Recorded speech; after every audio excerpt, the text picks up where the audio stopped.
नागपुर में शुरू हुए शीतकालीन अधिवेशन के बीच अलग विदर्भ का मुद्दा एक बार फिर सुर्खियों में आ गया है। कांग्रेस नेता विजय वडेट्टीवार के सत्र में यह मुद्दा उठाने के बाद कांग्रेस के प्रदेश अध्यक्ष हर्षवर्धन सपकाल ने मुख्यमंत्री देवेंद्र फडणवीस की आलोचना करते हुए कहा कि फडणवीस ने खुद अलग विदर्भ का मुद्दा उठाया था, लेकिन अब वो इस मुद्दे पर गजनी बन गए हैं। इस आलोचना का जवाब देते हुए राजस्व मंत्री चंद्रशेखर बावनकुले ने कांग्रेस पर पलटवार किया है।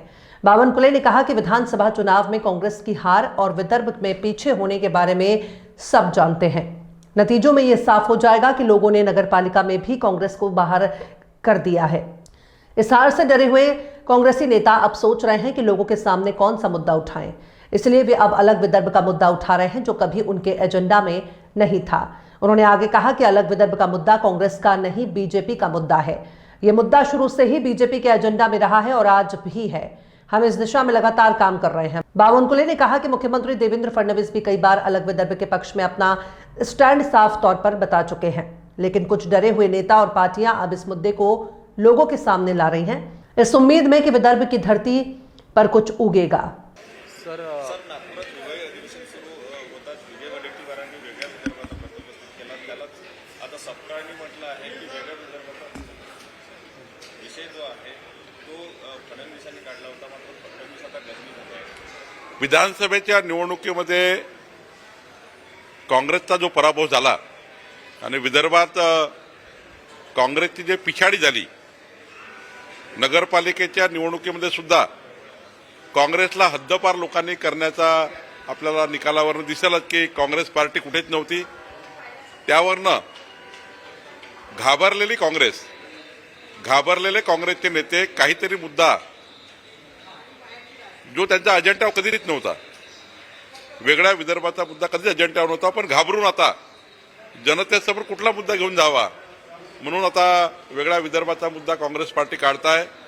पण हा मुद्दा भाजपाचा आहे, हा मुद्दा आमच्या अजेंडाचा आहे, या मुद्द्यावर आम्ही काम करतो आहे। हा मुद्दा भाजपच्या अजेंड्यातून बाहेर गेला नाही आहे आणि आम्ही या ठिकाणी वेगळ्या विदर्भाच्या बाजूनेच त्या ठिकाणी पहिल्यापासून काम करतो आणि देवेंद्र फडणवीसजी सुद्धा, माननीय मुख्यमंत्री सुद्धा कधीही वेगळ्या विदर्भाच्या बाजूनेच त्यांनी या ठिकाणी आतापर्यंत भूमिका ठेवलेली आहे।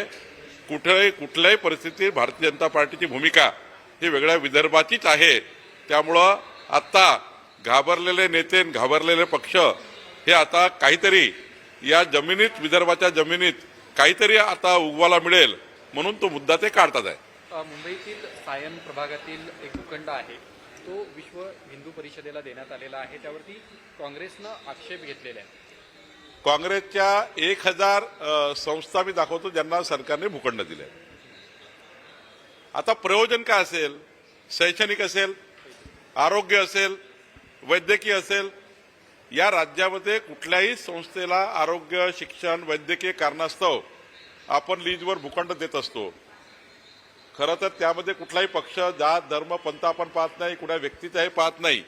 महाराष्ट्राच्या 14 कोटी जनतेच्या हिताकरता जे काही शैक्षणिक आरोग्य प्रयोजन असेल त्या प्रयोजनात आपण जातो आणि ज्या भागात ते त्या ठिकाणी जो प्रयोजन ते करणार असाल त्या भागातली आवश्यकता, त्या भागातली त्या ठिकाणी मागणी काय असेल त्याच्या आधारावर आपण संस्थांना विनंती करतो, संस्था आम्हाला विनंती करतात।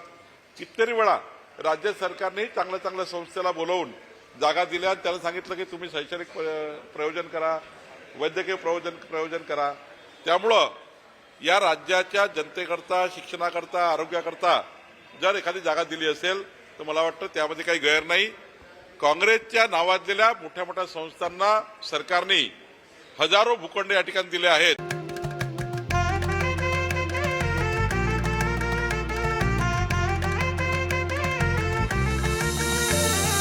मानापानाचा नात्या गोत्याचा पसारा लई बाई वाढला, रुसवा नको ग बाई कुणाचा, मोठ्यानी उतारा काढला।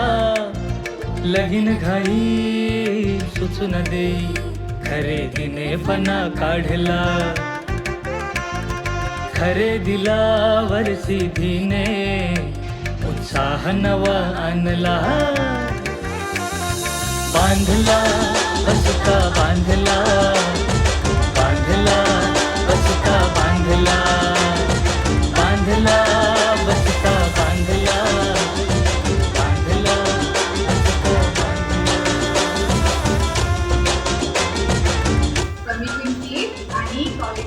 बरं का? परिस्थिती आहे तर शक्य आहे.